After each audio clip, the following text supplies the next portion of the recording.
Gavin Newsom and the press office of Gavin Newsom is still mocking the hell out of Donald Trump and MAGA. So this is where we're starting.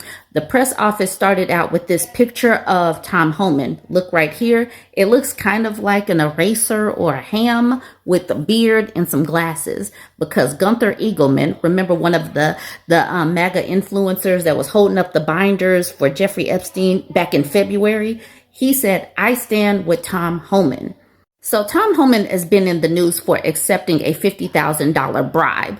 Now, the administration hasn't done anything about it. They are perfectly fine with these types of people accepting bribes. These people can do whatever they want because there is no law and order if you are MAGA. So he accepted a bribe, but Gunther Eagleman said, "I stand with Tom Homan." This picture of Tom Homan, he looks a zip damn mess. He looks terrible. The ham looked better than definitely get the ham over Tom Homan.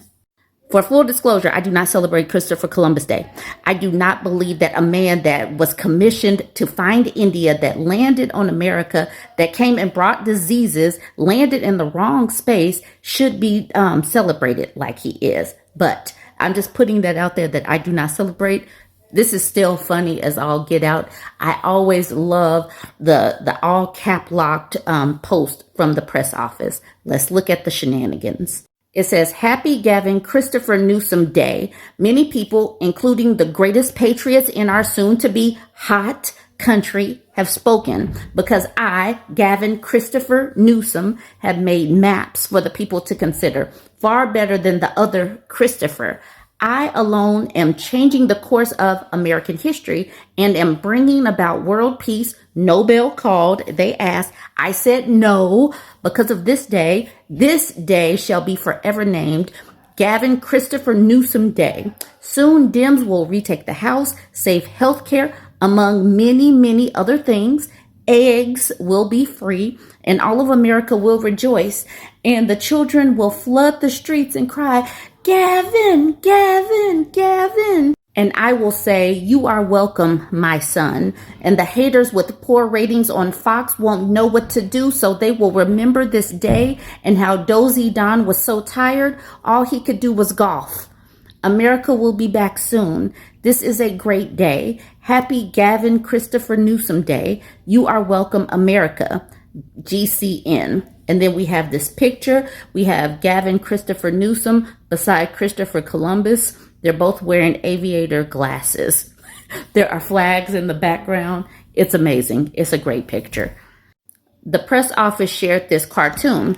Down here at the bottom says, "You no longer have Medicaid, so expect a big, beautiful bill," because Americans are getting knocked off of or kicked off of Medicaid, or their premiums are going up so high that they just have to drop it themselves. Anyways, they reshared this cartoon and it says, "A big, beautiful bill. Mission accomplished."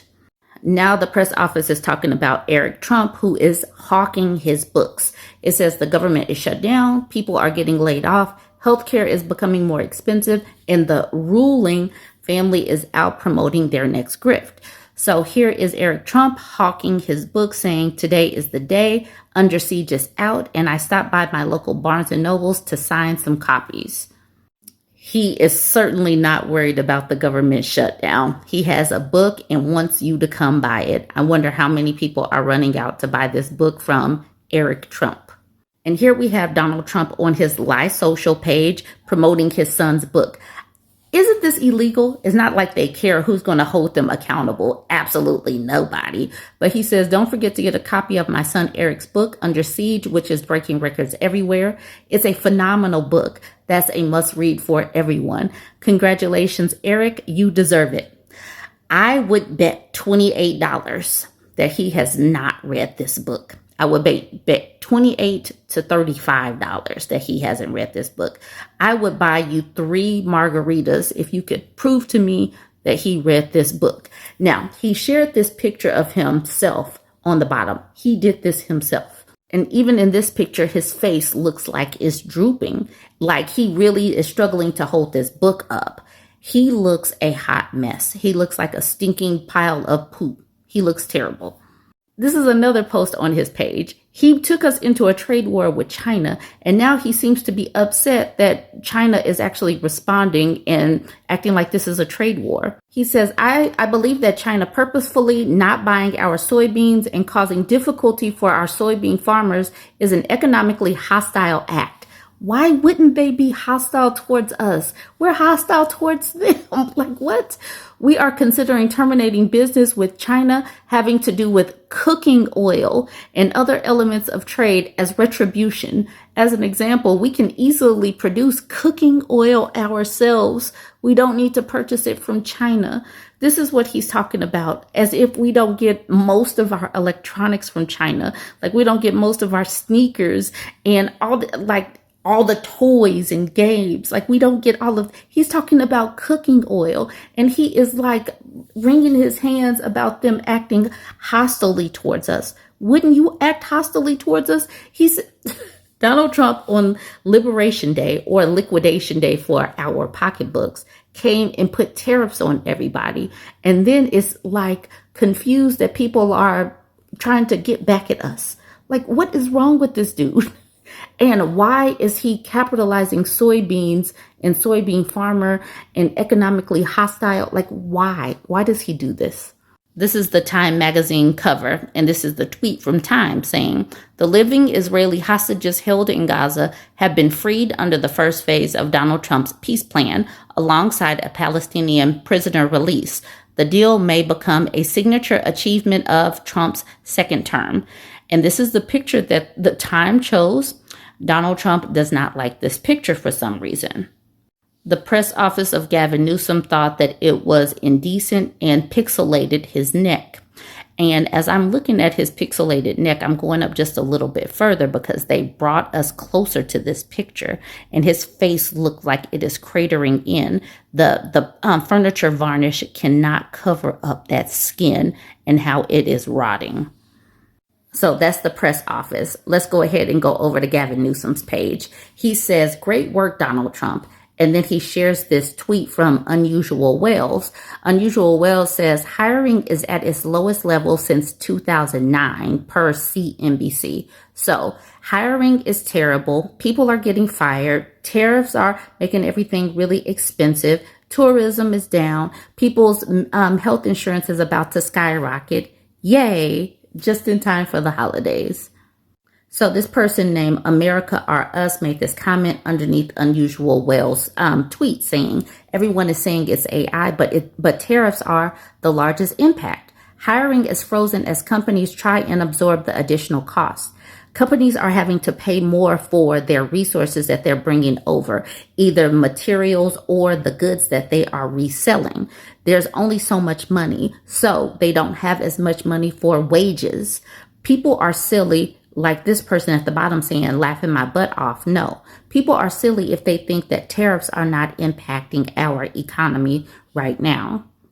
This administration no longer really believes in freedom of speech or the freedom of press. This is Pete Hegseth saying, "Pentagon access is a privilege, not a right. So here is the Department of War," that's what they're calling it now, not the Department of Defense, "press credentialing for dummies." The whole "for dummies" is so childish, but here we are.